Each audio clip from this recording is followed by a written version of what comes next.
Hello नमस्कार साथियों, Bhagat Singh classes के परिवार के ऑनलाइन प्लेटफॉर्म यूट्यूब पर आपका हार्दिक स्वागत है। हमारे इंडियन पॉलिटी में हमने चर्चा कर ली थी लोकसभा अध्यक्ष के शक्तियों के बारे में। किसके बारे में? लोकसभा अध्यक्ष की क्या क्या शक्तियां हैं, लोकसभा अध्यक्ष एवं उपाध्यक्ष के हटाने की क्या प्रक्रिया होती है, क्या सिस्टम होता है, तो उसके बारे में चर्चा कर ली थी। तो वही बात कि ये अपना संसद भवन हो गया। इसमें कितने सदन होते हैं साथियों? दो सदन। एक हो गया अपना लोकसभा और एक हो गया राज्यसभा।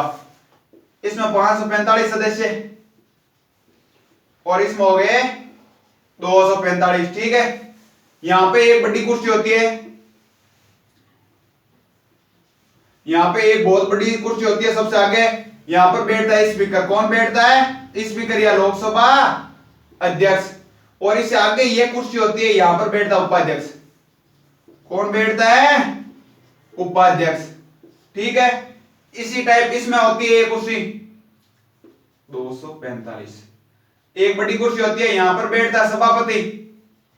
सभापति और सभापति कौन होता है आपको पता है साथियों? उपराष्ट्रपति। कौन होता है?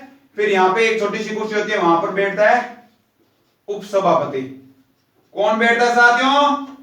उपसभापति। ये चीज समझ में आ गई? इस लोकसभा को हैंडल कौन करता है? इन 545 डाकुओं को हैंडल कौन करता है? स्पीकर। स्पीकर यदि प्रेजेंट नहीं है तो कौन करेगा? उपाध्यक्ष। इधर वाले 245 लोगों को हैंडल कौन करता है? सभापति। यदि यहां पर भी ये सभापति प्रेजेंट नहीं हो तो कौन करेगा? उपसभापति। कौन करेगा साथियों? उपसभापति। फिर हमने शक्तियों की बात की थी, तो स्पीकर यहां पर लोकसभा के पास ज्यादा शक्तियां हैं। एक आपने देखा कि संयुक्त भाई दोनों की लोकसभा और राज्यसभा दोनों की संयुक्त मीटिंग होगी, संयुक्त अधिवेशन होगा, ज्वाइंट। तो तब अध्यक्षता कौन करेगा? तो तब अध्यक्षता करेगा स्पीकर। एक इसके पास अदर शक्ति और क्या होती है? एक शक्ति होती है कि यदि कोई धन विधेयक है या नहीं, ये कौन बताता है? इसका भाई कोई विधेयक आ रहा है, यदि वो धन विधेयक है या नहीं, तो इसका निर्धारण कौन करता है? उसका निर्धारण स्पीकर करता है। सीधा सीधा क्वेश्चन यही बनता है यहां से कि कोई विधेयक धन विधेयक है या नहीं, इसका निर्धारण कौन करेंगे? ऑप्शन ए राष्ट्रपति, ऑप्शन बी प्रधानमंत्री, ऑप्शन सी लोकसभा अध्यक्ष, ऑप्शन दे देगा, दे में दे देगा वित्त मंत्री। तो उसमें क्या होगा? कई कंफ्यूज हो जाएंगे कि वित्त मंत्री कर देंगे, क्योंकि धन विधेयक है कि वित्त मंत्रालय से जुड़ा हुआ है, तो वित्त मंत्री कर देंगे। जबकि इसका निर्धारण कौन करता है? स्पीकर या लोकसभा अध्यक्ष। तो ये इसके पास दो शक्तियां एक्स्ट्रा हो जाती है। फिर वही बात, इन दोनों की और शक्तियां सेम है, सभापति और स्पीकर की। क्या क्या सेम है बताओ मैं साथियों? एक तो इनमें से यदि कोई अनुशासनहीनता करेगा तो इनको बाहर कौन निकाल सकता है? स्थगित कौन कर सकता है? स्पीकर। इधर वाले में अनुशासनहीनता करेंगे तो बाहर कौन निकालेगा? सभापति। इधर वाले में दल बदल करेगा तो इनकी सदस्यता रद्द कौन करेगा? स्पीकर। इधर वाले में दल बदल करेगा तो इनकी सदस्यता रद्द कौन करेगा? सभापति। ठीक है। और तो क्या चर्चा होगी? और भाई की यदि प्रेजेंट 60 दिन तक बिना छुट्टी बिना अनुमति के यदि अनुपस्थित रहा तो इधर वालों की सदस्यता रद्द कौन करेगा? स्पीकर। इधर वालों की सदस्यता रद्द करेगा सभापति। यदि इनमें 545 है, इनमें यदि 1/10 से कम, यानी इस शब्द का अर्थ होता है गणपूर्ति। क्या होता है मित्रों? गणपूर्ति। ये गणपूर्ति पढ़ेंगे हम वैसे तो अनुच्छेद 100 में। यदि 1/10 यानी 54 का 545 का 1/10 कितना हो गया भाई? 54.5 हो गया। 54.5 आदमी तो हो नहीं सकते, तो लगभग 55। इधर कितने हो गए? 25। ये अनुच्छेद 100 है, ये कहता है कि यदि 55 से कम हो, 55 से लोकसभा में कम हो, राज्यसभा में यदि 25 से कम हो, तो सदन को स्थगित कौन करेगा? इधर तो करेगा सभापति और इधर करेगा स्पीकर। ये चीज समझ में आ गई आपको? सांसदों को विदेश भेजने की अनुमति कौन देता है? तो लोकसभा अध्यक्ष। कौन देता है साथियों? लोकसभा अध्यक्ष। ठीक है। ये हो गई, इतना था आपने। एक चीज और, सभापति और लोकसभा अध्यक्ष है, स्पीकर है, ये कभी अपने मत का प्रयोग करते हैं? सामान्यतः तो ये अपने मत का प्रयोग नहीं करते, लेकिन जब पक्ष और विपक्ष के मत दोनों बराबर हो जाएं, तब ये मत का प्रयोग दोनों ही करते हैं। उस मत को क्या कहते हैं? निर्णायक मत। निर्णायक मत क्यों कहते हैं बताओ साथियों? क्योंकि उस मत से फैसला पलट जाता है। भाई यदि सभापति है, कोई कानून आ रहा है, पक्ष और विपक्ष दोनों बराबर है, तो वो जिस तरफ देगा उधर की तरफ फैसला पलट जाएगा। यदि वो विपक्ष में दे दिया तो वो कानून है वो रद्द हो जाएगा, और यदि वो पक्ष में दे दिया तो वो कानून बन जाएगा। तो इस चीज का ध्यान रखना। निर्णायक मत कौन देते हैं? निर्णायक मत लोकसभा में तो स्पीकर देता है और यहां पर है सभापति। अब आप एक बात बताओ, यदि ज्वाइंट सेशन हो, ज्वाइंट सेशन का मतलब संयुक्त बैठक हो दोनों की, तब निर्णायक मत कौन देगा साथियों?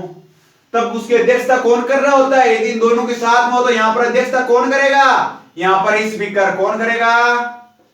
स्पीकर। तो निर्णायक मत ही कौन देगा? यदि भाई यहां पर दोनों बैठेंगे 790 हो गए टोटल। यदि दोनों 395 पक्ष और विपक्ष दोनों तरफ, तो निर्णायक मत कौन देगा?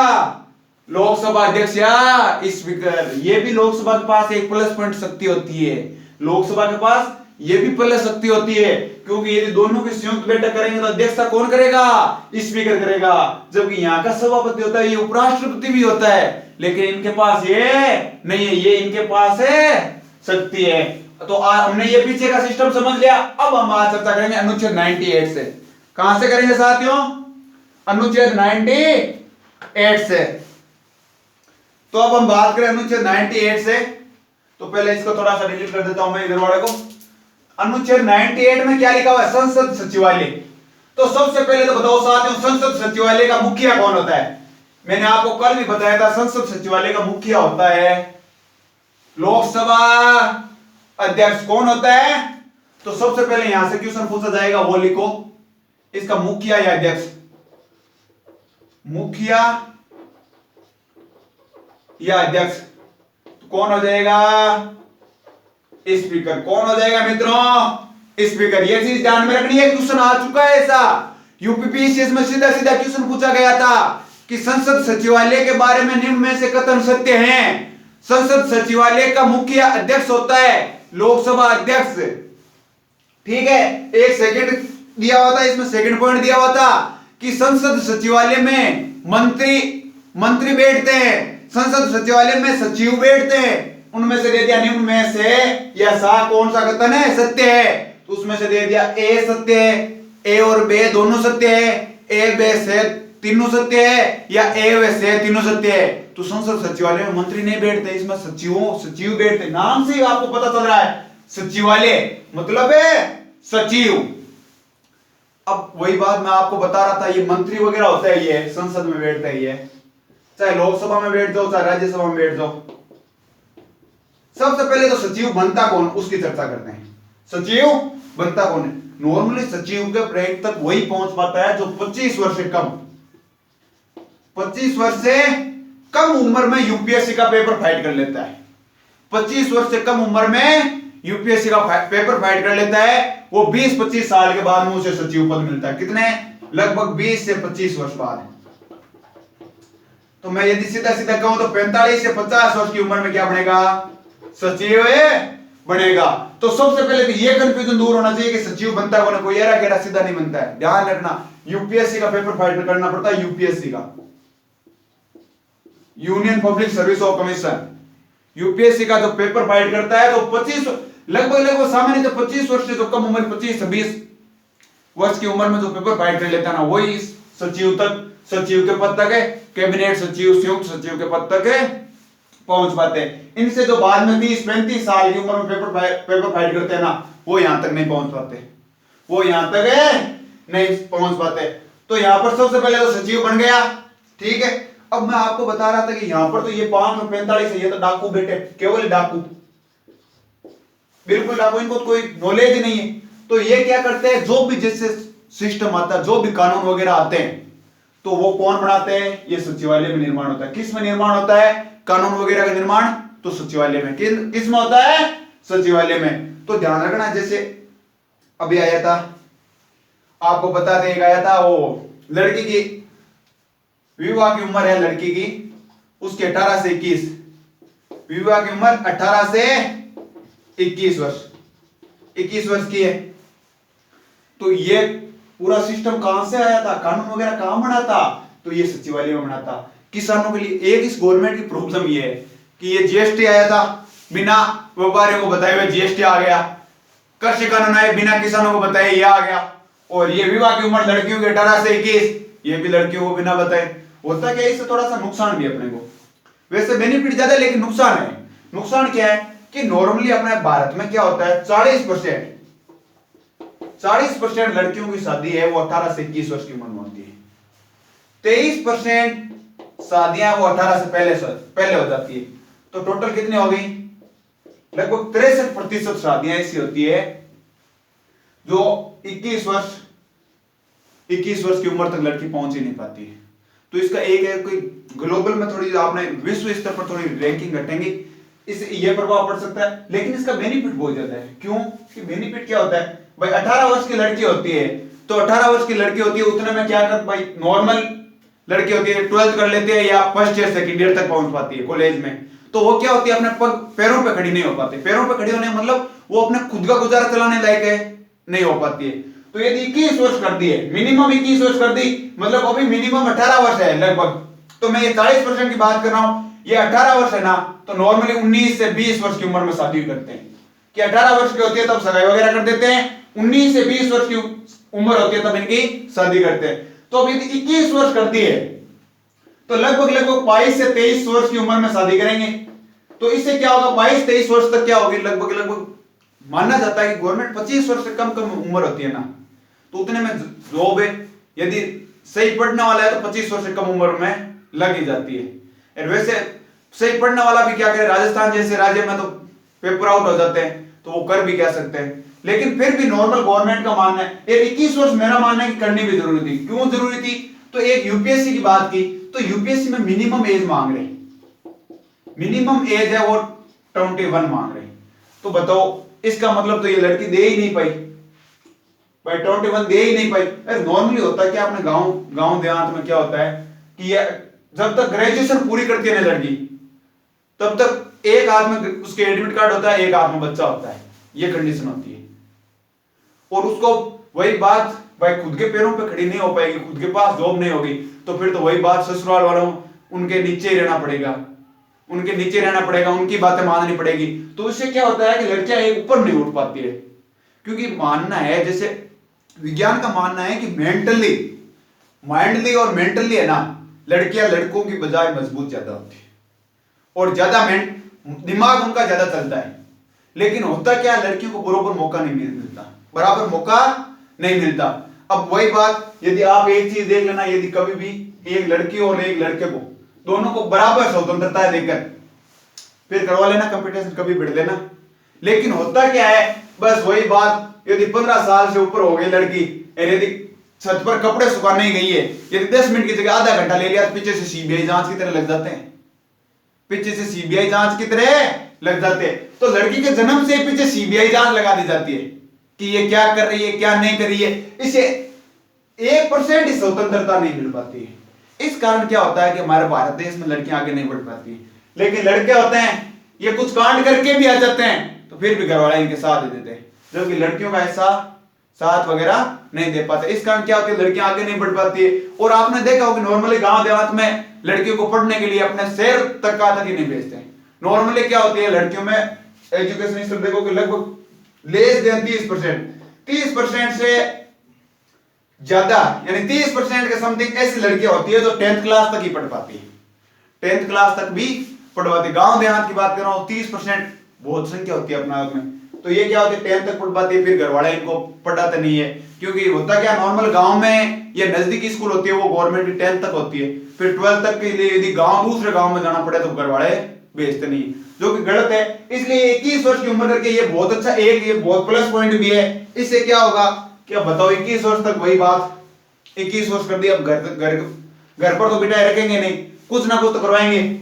सपोज यदि ग्रेजुएशन हो गई तो भी एक भाई पहले से तो ज्यादा शिक्षित हो गए, पहले से ज्यादा एक्सपीरियंस है ना। कल को यदि ऐसी मुसीबत न आए, लेकिन आ जाए, यदि दोनों आपस में न बने और छोड़े तो भी तो इसके पास ग्रेजुएशन है, डिग्री है, कल को ये जॉब तो कर लेगी ना। अब 12th पास वाले को तो आजकल कौन जॉब देते हैं बताओ आप, 12th वाले को तो कोई जॉब नहीं देते। और ससुराल में जाने के बाद में आपको सबको पता है कि लड़कियों की क्या कंडीशन होती है, पढ़ाई वो कर पाती है वैसे ही कर पाती है। तो इसलिए जो भी कानून वगैरह आते हैं वो कहां से आते हैं, संसद सचिवालय से। कहां से आते हैं, संसद सचिवालय। पूरा कानून की रूपरेखा यहीं से बनती है। लोकसभा और राज्यसभा में केवल पारित होते हैं, इनके द्वारा जो दिए हुए होते हैं ना पेज, वो रटा जाता है केवल। पूरे कानून की प्रोसेस है यहीं से होती है, संसद सचिवालय से। तो संसद सचिवालय को आप समझ गए होंगे। अब हम चर्चा कर लेते हैं थोड़े से अनुच्छेद 99 की, अनुच्छेद 99 की। तो अनुच्छेद 99 में क्या लिखा हुआ है कि भाई संसद के जो सदस्य हैं उनके शपथ के बारे में। तो आप कहोगे सर ये चीज तो हमने पढ़ ली, लोकसभा अध्यक्ष को पढ़ा रहे थे तभी पढ़ी नहीं थी। इसमें थोड़ा सा अलग लिखा हुआ है, सीधा लिख दो सांसदों की शपथ, सांसदों की शपथ। तो इसमें लिखा हुआ क्या कि सांसदों को शपथ या तो राष्ट्रपति दिलाएंगे या राष्ट्रपति के समक्ष राष्ट्रपति का कोई व्यक्ति जिसे राष्ट्रपति शपथ दिलाता है वो सांसदों को शपथ दिलाएगा। कि भाई इसमें क्या कहना चाहता है कि या तो राष्ट्रपति, ठीक है, या राष्ट्रपति द्वारा कोई शपथ दिलाया हुआ व्यक्ति, मतलब राष्ट्रपति से पहले शपथ ले चुका, राष्ट्रपति से शपथ ले चुका आदमी, ले चुका व्यक्ति। अपना मारवाड़ी में सीधा सीधा समझो तो क्या, तो खुद दिरासी के खुद जगह ने शपथ दिला दी। तो थे बताओ लोकसभा में कौन दिलावे शपथ है? तो आप भाई बात आपने तो कोई संसद बना लिया सिस्टम, क्योंकि जतो चित्र समझ में आवे जतो कोना आ लोकसभा आ राज्यसभा 545 डाकू 245 शिक्षित आदमी गए, ठीक है। आओगे आपने अध्यक्ष वाली कुर्सी, आओगे उपाध्यक्ष वाली, आओगे सभापति वाली, आओगे उपसभापति वाली, ठीक है। तो लोकसभा में बात करिए अध्यक्ष बढ़ा तो शपथ कौन दिलावे? Protem speaker. कौन दिलावे? प्रोटेम स्पीकर, प्रोटेम स्पीकर, ठीक है। तो वे कहेंगे भाई या तो राष्ट्रपति दिलासी या राष्ट्रपति के जो शपथ ले चुके जो आदमी दिलासी। तो राष्ट्रपति बताओ डाकू 545 ने दिलाई ए यहाँ का डाकू है अपना आप में याद देखे तो डर लगे, क्यों शरीर में वो भारी राष्ट्रपति जी आप देख लिया सकी मानना रामपड़ी से आ गए। तो राष्ट्रपति भाई बात क्या 545 डाकू शपथ दिलाना नॉर्मल बात तो है नहीं।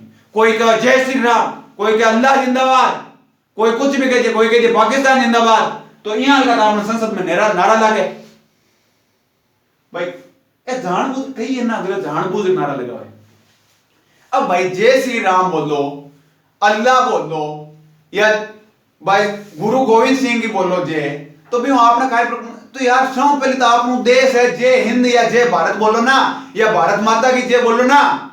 लेकिन वे कहीं आईएफएस मीडिया में रहता था काम कोई वो ओवैसी है तो वो और की बोल सी, कई जगह बीजेपी वाला जगह जय श्री राम बोल सी, कई कुछ ही बोल सी, कई कुछ ही बोल सी।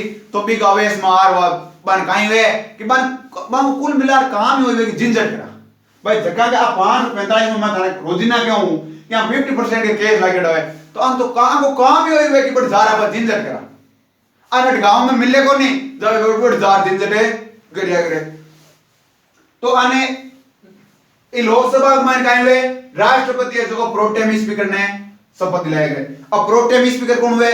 तो प्रोटेम स्पीकर हुए कि मानो सांसद हुए 545 सुनील हुए लोकसभा के मायने जगह मायने कोई वरिष्ठ सदस्य हुए मैंने खड़ो करा तो शपथ दिला देगी। तो क्या पहले क्या होता है एक्सपीरियंस करता है क्या मन 30 साल को है 30 साल में लोकसभा में बैठ रही हूँ क्या मतलब कुर्ता करता फड़ा फूड़ी करे लड़ाई हुए थे किधर देख वो प्रोटेम स्पीकर बना हुआ है वो क्या मारा फड़ेड़ा ही है देख केड़ा कहीं मारा फड़ेड़ा ही है क्या मैं राजीव गांधी टाइम में बैठ रही हूँ लोकसभा के मायने रोजाना कुर्ता फाड़ने को तो काम हो मां को ओपोनेंट बैठता था बिया फाड़ता पक्ष में बैठता था बिया फाड़ता क्या अच्छा जरा जरा तू ठीक है जरा राष्ट्रपति का जरा तू ठीक है जरा सही है तू लायक है जरा कहीं करे मैं प्रोटेम स्पीकर है बना दे और फिर शपथ दिला दे शपथ के बारे में आप चर्चा कर चुके शपथ गाय दिलावा सकी ठीक है। तो प्रोटेम स्पीकर बना दे पर जो प्रोटेम स्पीकर कहीं करे 545 सदस्य कहीं करे शपथ दिलावे 545 सदस्य ने शपथ दिलावे आगे महीनों अब एक क्वेश्चन बने कि लोकसभा अध्यक्ष को शपथ कौन दिलाता है लोकसभा अध्यक्ष को शपथ कौन दिलाता है तो भी नहीं देख लीजिए नॉर्मली वो प्रोटेम स्पीकर दिलावे लोकसभा अध्यक्ष की कोई अलग शपथ कौन देनी चाहिए सांसद 545 चाहे प्रधानमंत्री हो चाहे मंत्री हो सबने शपथ कौन दिलावे एक बार के लिए कौन दिलावे मंत्री ने अलग दिलावे तो अलग बात है लेकिन पहली शपथ कौन दिलावे तो पहले प्रोटेम स्पीकर अब आ जाओ राज्यसभा में कि राज्यसभा में तो 2-2 साल नया चुनी रहे है तो अटकुण बैठो आपने सभापति सभापति सागे सागे काई वे इको दूसरा पद किसो है उपराष्ट्रपति को उपराष्ट्रपति को। तो अब बताओ साथियों वो उपराष्ट्रपति की तो बात करी था शपथ कौन दिलावे रे इन तो पहले ही राष्ट्रपति दिलावे पहले हुई राष्ट्रपति दिलावे और राष्ट्रपति देश में प्रेजेंट नहीं हुआ नॉर्मली काम राष्ट्रपति को कौन संभाले उपराष्ट्रपति संभाले तो अपने आप में राष्ट्रपति है तो अपने आप में राष्ट्रपति है तो राज्यसभा में जगह चुनी जगह शपथ कौन दिलावे सभापति या उपराष्ट्रपति सभापति या उपराष्ट्रपति। अच्छी समझ में आएगी शपथ वाले समझ में आएगी सांसद शपथ कौन दिलावे। अब आप अनुच्छेद 100 ने देखा अनुच्छेद 100 अनुच्छेद 100 में लिखा हुआ है गणपूर्ति या केरम गणपूर्ति अब नए नाम सुनियो मन नहीं लगे गणपूर्ति काई चीज है काई नहीं है तो एक बार हम चर्चा करना देखो अनुच्छेद 100 गणपूर्ति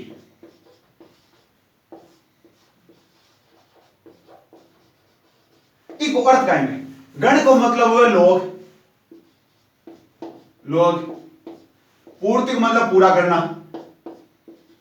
अब रही बात सांसद की काम में ले रहा आज बात आपने बना लिया सांसद लोकसभा राज्यसभा 1845 ठाकुर 1845 शिक्षित आदमी ठीक है। अब हुए कहीं मैं कहना पड़ रहा लोकसभा अध्यक्ष और लोकसभा अध्यक्ष और उन्हें सभापति। अब थे नॉर्मली चीज देखी उली गांव कमाए थे पढ़िया हा कराए कराए कहीं तो चौमासे में आ जाता और मैं कराए कहीं यहाँ टाइम पर आता ईमानदार न्याय कर देता सुबह 10 बजे स्कूल आती नहीं तो 9-1 बजे आ जाता कति बजा 9-1 बजा 9-1 बजे ले रो 11 बजे आता तादो बरस तो बी टाइप को खायो तो कि स्कूल कौन जा पाता यार भी दिन आप छुट्टी मार लेता भी दिन छुट्टी मार लेता। लेकिन कई आदमी कहीं नजदीक का कहीं टिंग है जगह कहीं होता है स्कूल आ जाता यार कहीं होशियारी हुआ अपने आप में जगह मिशी कौन करे स्कूल जा किया लगे दिन आ जावे तो मैं कहीं आ जाता स्कूल आ जाता। सपोज एक शॉटिंगर कता टिंगर है शॉटिंगर वहां का मायना आ गया नोटिंगर कता नोटिंगर अत्ता है 8-9 हुआ होशियार ज्यादा कोनो क्लास के में 8-9 आ गया ए लाला जगह अपन 91 में जगह एत गड्डिका गियार को दिन आवे एरा अपन छुट्टी मारा तो 91 में जगह कोनी आवे और ए 9 जगह काय करे आ जावे ना अब थे बताओ टीचर क्लास ले सीगी तो टीचर क्लास लेते बार बातें बतासी नॉर्मली मान पढ़ावे कोनी नॉर्मली तो कौन पढ़ावे यार कई टीचर हो गवर्नमेंट हो प्राइवेट हो जगह काहे में यहां आपके कर्तव्य के प्रति बहुत ज्यादा है कि मारो कर्तव्य है पढ़ाना तो वे काहे में पढ़ावे भी है। लेकिन नॉर्मली आपने गवर्नमेंट स्कूल में जावा था कौन पढ़ा यार मानत कौन पढ़ाता मैं मारो एग्जांपल ले मानत कौन पढ़ाता तो वे काहे नौजना नहीं आया काहे गयो क्लास भी दिन की मिस है छुट्टी कर लियो अरे आर की कौन कोड़ पाया बातें करी पूरे दिन इना छुट्टी करी जरा यहां दियो आप स्कूल मास्टर आतरा थोड़ा स्वतंत्र तो इन दिन काहे की छुट्टी हो गई कौन हो गया तो ये हिसाब हुई ये हिसाब 1/10 1/10 मतलब 10% आगा कितना परसेंट है 10% 10% कितना हो गया 545 का 54.5 तो आदमी को कोई याद तो थोड़ा ही गए आदमी पूरे उसी तो यदि 55 आदमी कम हुए लोकसभा में और राज्यसभा में 24.5 यानी 25 यदि लोकसभा में 55 आदमी कम हुए 55 सांसद कम हुए और राज्यसभा में 25 सांसद कम हुए ना लोकसभा को तो अध्यक्ष या स्पीकर और राज्यसभा को सभापति है ना जो कभी दिन काय कर सके इन रद्द कर सके किन कर सके भाई स्थगित कर सके। आपको पढ़े होने की लोकसभा का स्पीकर का होया भाई पावर के कोई स्थगित कर सके लोकसभा तो यदि 55 कम हो सांसद है तो काय कर देसी स्थगित कर देसी काय कर देसी स्थगित कर देसी यदि वो 25 कम हो इतना उन्हें और स्थगित कर देसी। तो सीधा सीधा मैं यदि बात करूं गणपूर्ति वाली तो मिनिमम कितना परसेंट होना चाहिए 1/10 भाग 1/10 भाग से ज्यादा देखो सदियों 1/10 भाग क्यों लिखो सीधा सीधा 55 ही लिख दियो तो 55 लिख कौन सका है कारण वो है कि 1947 में देश आजाद हुआ 1950 के में तो की कम सीट आई भाई 1955 में 50 में अलग सीट आई और बार ये कितने 545 है 2026 के में सांसद भवन बन जासी 2026 में सांसद भवन बन जासी सीटें और बढ़ जासी तो वहां का 1/10 भाग निकालना पड़सी वहां को 1/10 से भाग निकालना पड़सी। अरे जरा करियो संविधान निर्माता तो बहुत टैलेंटेड आ आज रहा नहीं नेता नहीं थोड़ा या और बोलने कोई लोतर को नहीं भी टाइम पे आज का बहुत टैलेंटेड है आदमी आ तो ये कहां लिखियो कि 1/10 भाग में यदि कम आवे ना 1/10 भाग में कम आवे नहीं सांसद जब मान कहां करनो है रद्द कर सके आगे कार्यवाही इसकी रद्द कर सके तो लोकसभा की कार्यवाही रद्द कौन करसी या स्थगित कौन करसी तो लोकसभा अध्यक्ष और राज्यसभा की कार्यवाही कौन स्थगित करसी कौन करसी साथियों तो ओटिन आपने सभापति बिठाया नहीं ओ काहे काम आई बताओ ओ सभापति अब मन में सवाल आ जावे क्यों कहीं गावे यार मारे भी आवे आगे भी आनो चाहिए जगह दो कि यदि एक मान 61 जना आ जावे एक मान आ जावे 31 जना एम 61 जना आ जावे एम आ जावे 31 जना यार कोई कानून लानो हुए भाई कोई विधेयक लानो हुए जरा कहीं गुरती विधेयक यहां कौन ले जाए तो क्यों कोनी ले जाए बताओ और तो 1/10 को कहवे और 1/10 55 56 आ जाए तो लियो यार 55 आ जाए तो लियो उन्हें मिनिमम 25 आना चाहिए 25 आ जाए तो लियो तो मैं थाने बताऊं एक देखो एक उदाहरण दूं थाने देखो तो सुनियो लो निर्भया कांड दामिनी कांड भाई रेप कांड सुनियो लो निर्भया कांड दामिनी हत्याकांड तो वो दी टाइम एक बनी Deepak Verma committee Deepak Verma justice supreme court का रिटायर्ड जज हो तो आपने पहली बात तो एक जरूरत क्यों पड़ी तो आपने कहा हुआ नॉर्मली जुनेवाइल जस्टिस एक्ट चल जाए जुनेवाइल जस्टिस एक्ट ओ काहे वे कि गुरुजी ओ काहे वे तो इमान काहे है कि आपने लिखियो है कि भाई यदि कोई टिंगर कांड कर दियो 18 साल की उम्र कम को टिंगर है ना ओ कतो बड़ो कांड कर दियो कोई मार दियो या कोई रेप राप कर दियो ना तो इन मैक्सिमम 3 साल की जेल की सजा हो सके मैक्सिमम 3 साल की जेल की सजा हो सके लेकिन आ निर्भया कांड दामिनी कांड अमन एक यहाँ को टिंगर हो बेटो जो 17.5 साल को कितना साल को 17.5 साल को अब समस्या आ होगी कि बांग मान जो मोस्ट होनी जो को बिन भाई बस का मान ले गयो किडनैप करी रेप करना मान वो देख लिया मोस्ट हो एकदम या देख लियो दाप खतरनाक गुंडो अब भाई बात और 17.5 साल को 18 कम को है आपने जुनेवाइल जस्टिस एक्ट कहेंगे कि 18 साल कम उम्र को है कहीं कर सका केवल 3 साल की सजा दी जाएगी तब भी टाइम आपने ठा पूरे देश में आंदोलन वगैरह हो गया पूरा देश एकदम एक बार सिलक चुक्यो आग लागी पूरे देश कमाए तो जरा कहीं हो एक दीपक वर्मा कमेटी बनी दीपक वर्मा जस्टिस कमेटी बनी तो अब कहीं की हो दीपक वर्मा जस्टिस कमेटी कहीं की हो आ क्यों कि भाई एक तो क्यों अब है ना आ चीज हटाओ 18 साल को कि 18 साल वालों सिस्टम हटाओ क्यों कहीं कराएंगे आज क्या क्यों 16 साल को टिंगर बनी जतन हुआ युवा आए ले क्यों क्यों यार मरण वाली उम्र तय घटा दो क्यों नॉर्मली आपने जीवन प्रत्याशा कितनी मानी है 60 साल मानी है कहते कि 60 साल का आदमी हो गया नहीं तो पूरा है आप लाइफ जी ली अति जीनी चाहिए पहले कहीं 100 साल ते इस चीज ने 100 साल 60 साल लिया इस चीज ने तो जना यार युवा 18 तो 16 तो लो 18 16 तो लो ना आ दीपक वर्मा जस्टिस कमेटी आ कमेटी की हो क्यों अब यदि यहाँ को कांड हो जावे भाई कोई हत्या वगैरह हो जावे या कोई रेप राप हो जावे तो भी मैं 18 साल मानता नहीं कि 18 साल कम उम्र है 3 साल की सजा दे दी कितना साल की 3 साल की तो अब बात 18 की कहीं करनी आपने 16 साल कहीं करनी है 16 साल एक है कहीं की हो पहली कहीं हो अब बात है 20 अप्रैल 2018 को कहीं में मेट्रो सुप्रीम कोर्ट में जाया करे कानून बना करे मैं ताने बढ़ता है मौलिक अधिकार बढ़ा रहे हो जरा तो योगा एक और कहीं की हो आई कमेटी 2 निर्णय ले रही पहले जुनेवाइल जस्टिस एक्ट के तहत कहीं हो कि यदि कोई रेप कर दिए कोई गैंग रेप या रेप कर दिए जब तक भी लड़की की मौत नहीं हो जाए ना जब तक कहीं बार रेपिस्ट फांसी की सजा बनवाए जब तक रेपिस्ट ने फांसी की सजा बनवाए वो ध्यान रखना बिना काम की चीज है तो वो दीपक वर्मा कमेटी है ना आ क्यों यदि थे गैंग रेप कर दियो ना गैंग रेप या रेप कर दियो ना तो कर दियो ही कर दियो मतलब है कर दियो फांसी की सजा वो ऐसी तो 20 अप्रैल 2018 को एक कानून बनाया सुप्रीम कोर्ट और क्यों कि अब वो ना रेपिस्ट ने कहा उसी फांसी की सजा रेपिस्ट ने कहा उसी फांसी की सजा तो सरा सीधो जो बड़ो यूपीएससी वगैरह की तैयारी करे ना मांग सीधो क्यों सुना दिया करे काहे क्यों सुनावे कि दीपक वर्मा कमेटी के निम्न में से कौन से तथ्यों को लिया गया तो भाई एक है कि उन्होंने युवा की उम्र 18 भाई 18 वर्ष से इतने दिन जुनेवा जस्टिस एक्ट के तहत 18 साल से कम उम्र वाले बच्चे को 3 वर्ष की सजा दी जाती थी, जेल की सजा दी जाती थी, लेकिन उसने ये उम्र घटाकर 16 साल कर दी। ठीक है, एक उसने रेपिस्ट को फांसी की सजा का एक्ट बनाया। फिर दे देगा निम्न में से कौन सा या से कथन सत्य है? केवल एक सत्य है, केवल दो सत्य है, एक और दो दोनों सत्य है, और ना एक और ना दोनों दो, यानी कुल मिलाकर के तो दोनों सत्य है। तो दोनों सत्य दोनों चीजों को ध्यान रखना है। यदि यूपीएससी के मायने 2018 के मायने क्वेश्चन पूछ लियो, 2018 में मई के मायने क्वेश्चन पूछ लियो, आ चीज आ देख लियो दीपक जस्टिस वर्मा पर 20 अप्रैल 2018 को एक्ट आवे और 2018 मई के मायने पेपर के मायने क्वेश्चन पूछ लियो जावे। तो अपन ध्यान रखना यहाँ की चीज नहीं जगह जो छोटो छोटो क्वेश्चन है जो कटाण उठ सके।